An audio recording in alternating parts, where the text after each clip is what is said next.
everyone, and happy Tuesday. Thank you for joining us. There is no noon newscast today on 13 News because of soccer, but of course, we are bringing you your top stories and weather here on 13 Plus. So I think the big story this morning surrounded social media. Facebook, Instagram, everything just not working. Starting at around 8:30 this morning, I know I was at the desk with Tyler Butler. We both kind of looked at each other. We're like, Facebook's not working. And then Mallory Schnell came out. Same situation. It was logging a lot of people out. They weren't able to log back in. A lot of people were being told to change their passwords. They were being sent different links, which of course we all know, do not click on any of those links. But the good news this morning, everything is back up and running. If you're on Facebook watching, comment below. Thank you for joining us. But take a look right here behind me. So we have this article on our website, KOLD.com. You can see right here, we have updated it to say the apparent global outage that affected Facebook and Instagram is now resolved. That was from Meta. But you can see down here, I'm going to zoom down for a second. I believe at one time, at its peak, about 519,000 users nationwide reported outages with Facebook. A lot of people. And then I believe right here, Instagram, a little bit less. Let me see here. 85,000 people reported issues with Instagram. So now taking a look at Down Detector, I'm going to pull this up here behind me. You can see right here the peak. That was around, let's see, that was at 8:35 this morning. This said about 559,000 people having issues with Facebook. And now, as you can see here, 16. So not too bad. Taking a look at our social media pages, though, we wanted to have a little bit of fun with this. So we asked you, how did you survive the Facebook and Instagram outage? This is pretty new. We posted it about 10 minutes ago, but go ahead, head there, comment, let us know. You can even comment below here. Let us know how you survived. I know here in the newsroom, we definitely were a little shocked and surprised for good reason. We do a lot of stuff on Facebook. So speaking of our website, though, we want to take a look at some of the stories that are trending right now on our website. Definitely some breaking news involving some crashes. Let me pull this up here. So this is on KOLD.com. The first one involving a motorcyclist. This happened early this morning. So TPD is investigating a crash, again, as I said, involving a motorcyclist.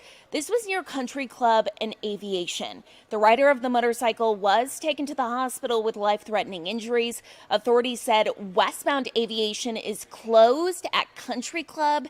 At last check, that road is still closed. So again, it is westbound Aviation at Country Club. As soon as that is open, we will let you know, both on air and online. We will also, of course, update this story. Another crash that Tucson police are investigating happened earlier this morning. This was on Ajo and 6th. So Tucson police investigating a single vehicle crash that happened, like I mentioned, a little before 3:30 a.m. near 6th and Ajo, excuse me. Authorities said a man died at the scene because of this crash. We don't have a lot of details this afternoon as to what exactly happened here. Police still investigating that scene. So as soon as we learn more there, we will update you as well. Another huge story nationwide happening today. It is Super Tuesday. So we know there's contests in more than a dozen states. It's the biggest day of presidential primaries of the 2024 election cycle. More than 1/3 of the total delegates in both the GOP and Democratic primaries are at stake today. So, of course, Donald Trump for the Republican Party, Joe Biden for the Democratic Party, all eyes on them. We know Donald Trump is looking to continue to establish a commanding lead in the delegate count as former governor for South Carolina, Nikki Haley, tries to slow his march in the GOP nomination.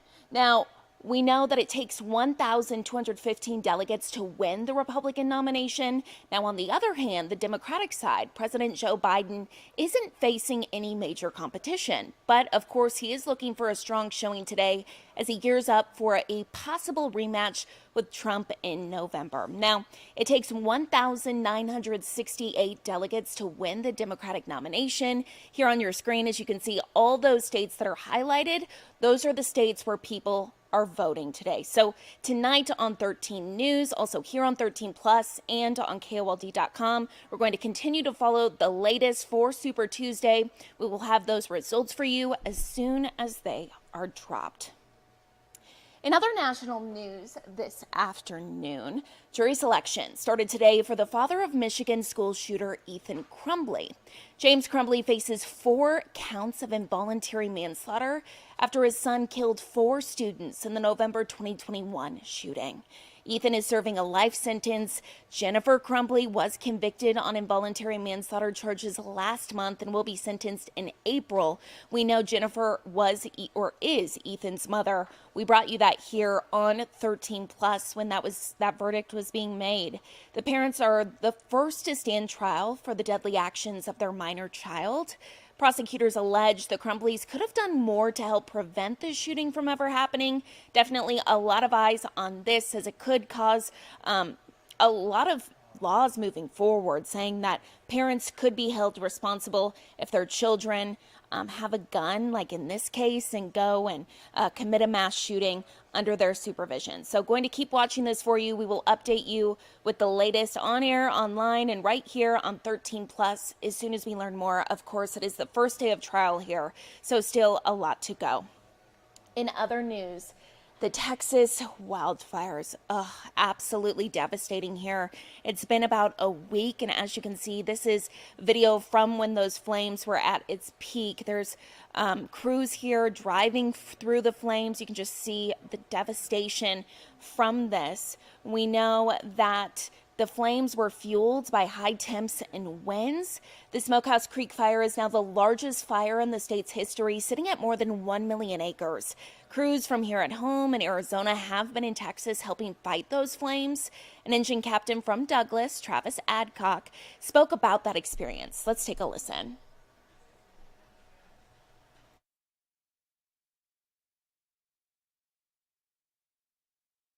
Yeah, it's a great feeling. You know, I mean, we always anticipate coming into something, especially when we get into different areas, when we start looking at fuels and stuff, a little apprehensive of what we're going to get into. But, you know, with Instead, that's not working. So we're going to take a live look outside on this Tuesday. You can see a little cloudy, but honestly, great conditions. We have 13 First Alert forecaster John Macaluso here with us. John, what are you tracking today? Honestly, great conditions. I mean, yeah, the only difference between today and yesterday is that it's a little bit breezier outside than what we saw, and also more clouds. Okay. Other than that, we've got a really beautiful day. Mid-70s is going to be the high. Let's go ahead and take a look at the current conditions right now.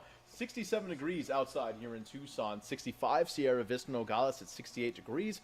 Wilcox, Safford, both at 60 degrees. Plenty of sunshine to go around, and Marana at 68 degrees. Here's a look at our tower camera here. You can see in every direction plenty of clouds today, which is a far cry from what we saw yesterday, where we saw plenty of blue skies. You can see the east and south cameras, plenty of clouds. You can expect those to stick around over the next couple of days. Now, taking a look here at the forecasted highs today, tomorrow looking pretty good, right in the mid-70s. We're going to see a little bit of a dip in temperatures, though, because we are keeping our eye on a system. That system going to cool us down right to about 10 degrees below what we normally see this time of the year, which is 72 degrees. So Thursday, looking like we'll be at 62, 65 on Friday.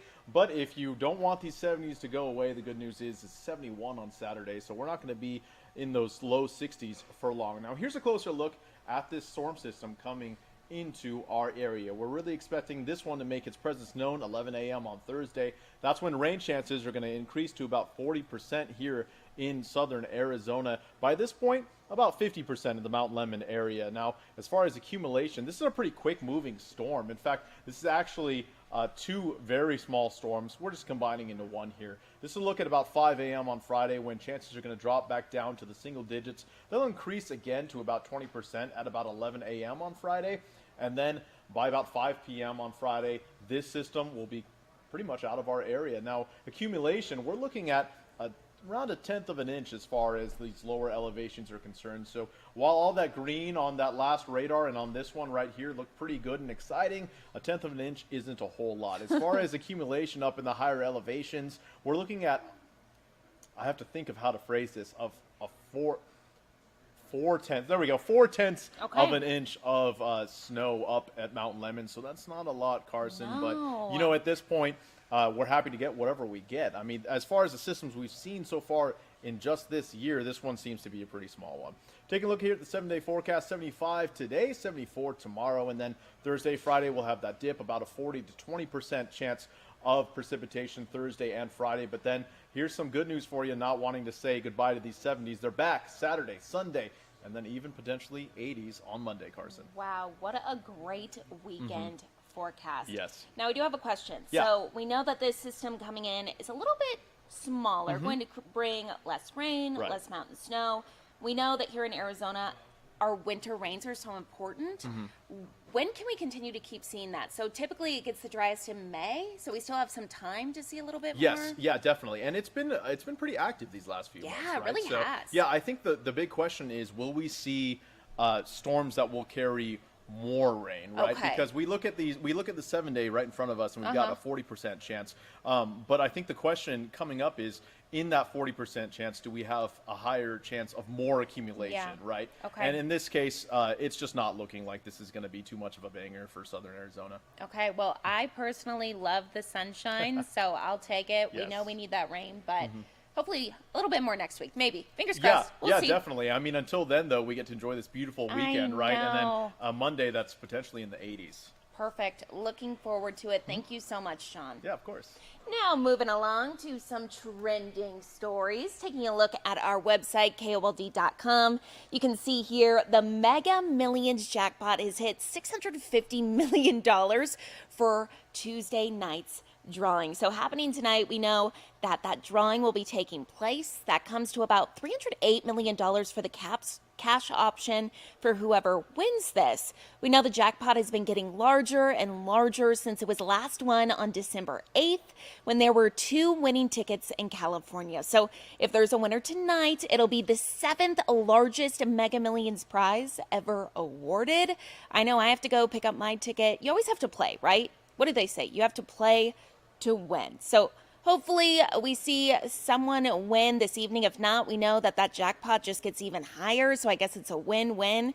We'll keep watching it for you. If somebody does win tonight, of course, we'll update you. We'll let you know.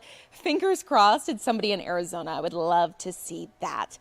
And let's say maybe you win the Mega Millions jackpot. Would be nice, right? Maybe go to Target. Why not? Every time I go to Target, I just spend so much money. I always go for certain things. And then once I get there, I start looking around and I leave spending hundreds of dollars because Target is just there's so many great things at Target. But some good news for those folks who also enjoy Target. They are looking for ways to add sales. So they're relaunching its Target Circle loyalty program, including a new paid membership with unlimited free same-day delivery and as little as an hour. This is for orders over $35.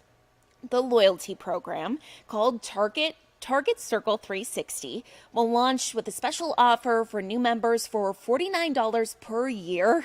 That's not that much, honestly. If you think about how much you spend at Target, I mean, how much I spend at least. This is happening from April 7th through May 18th. So the current Target Circle program has more than 100 million members. This relaunch comes as Target aims to copy the success of Amazon Prime and follow Walmart's membership program. So we'll see how good it does this time. Again, this is a relaunch, but for all those folks that love Target as much as me, hey, you can just pay $49 a year and hopefully get some good sales. So also, you could look at it the other way. It will make you go to Target more. So maybe you'll just end up spending more. I don't know. To each their own. We want to take one last look outside, maybe, if it will allow me. My thing won't allow me to, but I can see outside and it looks great. So take a look outside, go take a walk outside, enjoy the weather. As John Macaluso was just saying, possible chances for rain on Thursday, maybe a little bit on Friday, not too likely. The weekend though, going to be amazing weather. So get out there, enjoy it. Thank you so much for watching this special edition of Unscripted on 13 Plus. Tune in for more news and weather coming up at 3 on 13 News. Have a great day.